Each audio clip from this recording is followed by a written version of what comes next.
Hi mga mare, another day, another vlog, bagong trip na nakaka-amazing na naman ang peg natin for today's video. Gagawa tayo ng sweet garlic longganisa na pwedeng pang negosyo or pang sariling ulam nyo lang sa bahay nyo. Di ka nabibili sa palengke or sa mga grocery store dahil sa sobrang dali lang gumawa nito mga mare. Makakasiguro ka pang malinis at walang harmful ingredients ang makakain ng pamilya mo mare. Bahala ka. Start na tayo. So unang-una mga mare, kailangan lang natin ng 15 cloves ng bawang. Yung ganito kalalaki. So the more bawang is more chances of winning char. Mga mare, kailangan maliliit yung hiwa ng bawang. At dahil nakaluwag-luwag tayo nung kamakailan, ay nakapag-check out ako nitong food processor at itry natin to ngayon.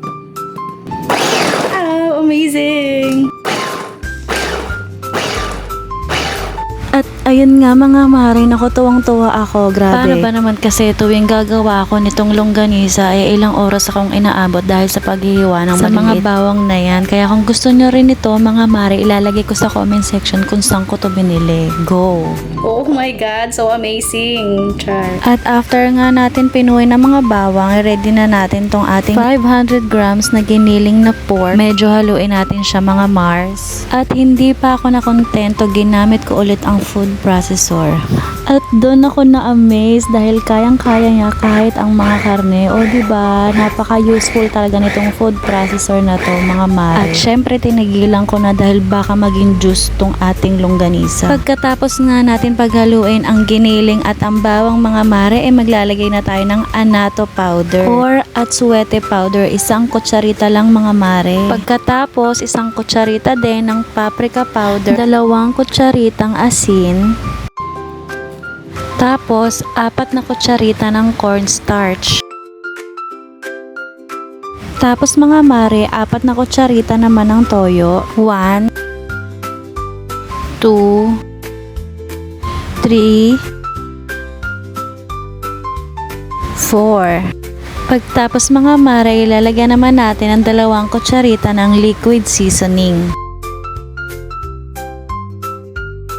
Yan mga mare, tapos mag-a-add tayo ng 2 kutsarita ng pamintang pino. Tapos lalagyan din natin ng 10 kutsara ng brown sugar.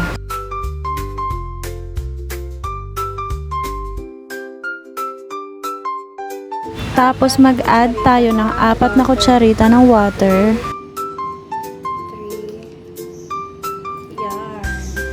So, tinransfer ko lang siya sa mas malalaking lalagyan mga mare para mas makita nyo. So, hahaluin na natin siya gamit ang ating mga kamay. Hahaluin lang natin siya hanggat sa ma-well combine na yung ating mga ingredients. Ganun.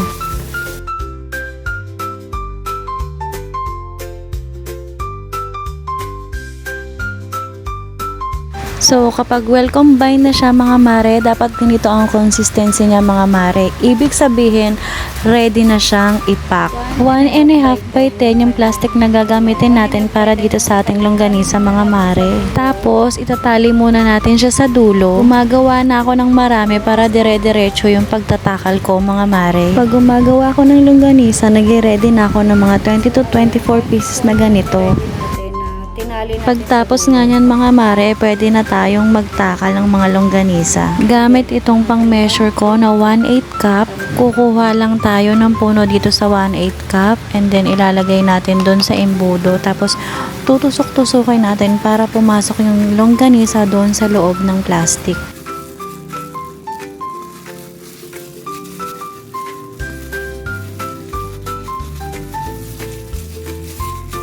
Medyo matrabaho lang talaga yung pagpapasok niya sa loob.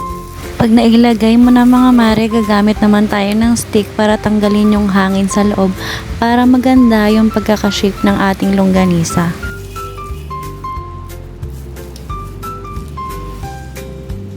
Oo nga pala mga mare, di ko muna siya tinatali. Tsaka ko siya itinatali kapag nailagay ko na lahat. Kasi para sa akin mga mare, mas mabilis kapag ganong paraan.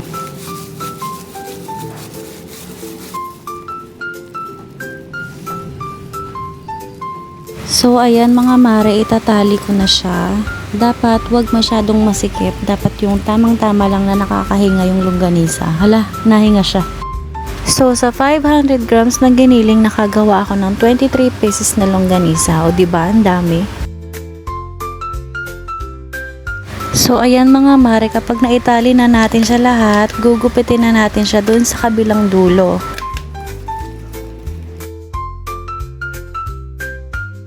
So, ayan mga mare, tapos ng ating sweet and garlic longganisa. Ngayon naman, ipapakita ko sa inyo ang example kung gusto nyo tong gawing pang negosyo. So, depende sa inyo kung anong packaging yung gusto nyong gamitin. So, kunwari ganito, 5 pieces na longganisa yung kasya sa ganitong plastic. So, pwede nyo siyang ibenta na 50 to 60 pesos. Depende sa trip Or nyo. Depende sa market nyo. Pero kung mapapansin nyo sa palengke, diba, ito yung mga nakatali-tali siya. O, diba? Saktong-sakto siya mga mare. Tapos, lalagyan nyo na lang siya ng sticker ng name na gusto nyo. O, diba? Shala. Kaya naman, mare, kung nag-iisip ka ng pang negosyo, pwedeng-pwede talaga tong longganisa na to. Kasi, I promise, super sarap nito. Nakaka-amaze talaga to. At eto na nga mare, ginutom na. Kung nagustuhan mo tong video na to mare, baka pwede namang paki-like and share and mag-comment down ka na rin kung taga saan ka dahil gusto kong malaman kung hanggang saan na nakakarating tong video ko. At kung gusto mo rin matikman itong longganisa, pwede kang kumain dito sa Sachilog para matikman mo kung gaano kasarap itong sweet garlic longganisa ko. Anyway, thanks for watching. Bye!